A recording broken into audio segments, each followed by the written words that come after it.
আসসালামু আলাইকুম, কি অবস্থা সবার? কেমন আছেন? তো আমি এই মুহূর্তে আছি মুসাফুর টু আপনার বসুরহাট বা বসুরহাট টু বাংলা বাজার, যেই সড়ক মেইন সড়ক মানে বিআইপি রোড বলতে পারেন, ওই বিআইপি রোডে আছি। তো দেখেন এই বিআইপি রোডের বর্তমান অবস্থা, এই রাস্তাটা প্রায় আজকে 6 মাস থেকে 1 বছর যাবৎ এই অবস্থা মানে এই অবস্থায় রয়েছে। মানে রাস্তাটা যে মেরামত করা হবে এরকম উদ্যোগ কেউ নিতেছে না। দেখেন প্রধান সড়কের উপরে আপনার এত বড় একটা যে বালুবাহী ট্রাক বা যে বলতে গেলে এই বড় বড় যানবাহনগুলো চলার কারণে রাস্তার যে বেহাল দশা হয়েছে, এরপরও কিন্তু এখানে আসলে কেউ নিষেধ করতেছে না। বিশেষ করে রাত্রে আপনার 11টার পরে যেই পরিমাণে বালুবাহী ট্রাকগুলো এখান দিয়ে আসা যাওয়া করে, যেটা আসলে কি বলবো, যে এইখানে দেখেন এখন এই অবস্থা, গাড়িটা আজকে 2 দিন পর্যন্ত এখানে এইভাবেই আছে, কিন্তু কারো কোনো উদ্যোগ নেই।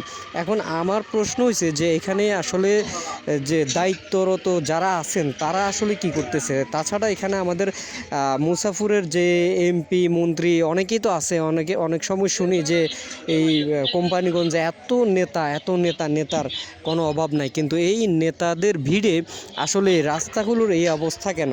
জাতির কাছে আমার প্রশ্ন আর কি, যে রাস্তাগুলো এই অবস্থা কেন? তাহলে এখান দিয়ে সাধারণ মানুষ চলাচল করে, তারপর হচ্ছে অনেক গাড়ি এখান দিয়ে যাতায়াত করে, সিএনজি অটোরিকশা থেকে শুরু করে মোটরসাইকেল পর্যন্ত এই রাস্তা দিয়ে চলাচল করে। এটা একটা সড়ক বলতে গেলে, একটা সড়ক, এখান দিয়ে সব কিছু আপনার যাতায়াত করবে। তাহলে সেই মেইন সড়ক এটা বলতে পারেন, যে কোম্পানিগঞ্জের একটা মেইন সড়ক বলতে পারেন, সেই সড়কের এই অবস্থা হয়ে আজকে 2 দিন এভাবে আছে, কিন্তু কারো কোনো উদ্যোগ নেই, কেউ কোনো এই ব্যাপারে কোনো উদ্যোগ নিতেছে না।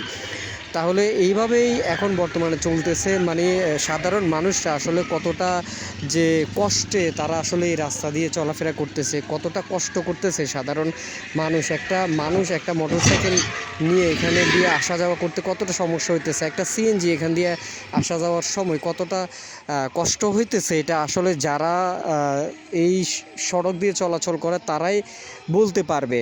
তো আমি বলবো আমার এই ভিডিওটির মাধ্যমে, ভিডিওটি আপনারা যারা দেখবেন তারা অবশ্যই বেশি বেশি শেয়ার করবেন, যেন এটা যারা দায়িত্বরত আছেন, যাদের মাধ্যমে এই কাজগুলো আসলে হয়, যেমন তারা পর্যন্ত এই ভিডিওটি যেন পৌঁছাতে পারে, এই ব্যবস্থাটা আপনারা করে দিবেন। আসলে যে দেখেন যে বর্তমানে রাস্তার কি অবস্থা, এখান দিয়ে গাড়িগুলো আসা যাওয়ার সময় অনেক কষ্ট করতে হইতেছে, অনেকটা কষ্ট হইতেছে। একটা গাড়ি যাওয়ার সময় আরেকটা গাড়ি এখানে দিয়ে আসতে পারে না, টোটালি এখন সিঙ্গেল লাইনে গাড়িগুলো চলাচল করতে হচ্ছে। তো যেহেতু একটা বিআইপি সড়ক, একটা আপনার মেইন সড়ক, এটা অবশ্য খুব মেরামত করা খুবই প্রয়োজন এবং খুব দ্রুতই এই কাজটা করতে হবে।